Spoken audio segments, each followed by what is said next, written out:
Dahil ba hindi kita mabigyan ng anak? Eto na naman tayo. Eh ano, insecure ka?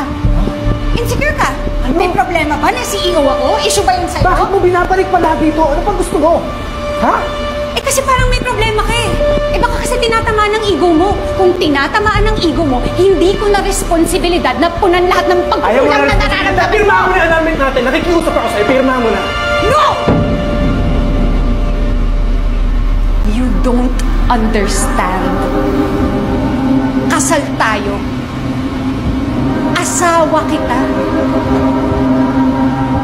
Kesa mapunta ka sa iba, mamatay na lang tayong lahat.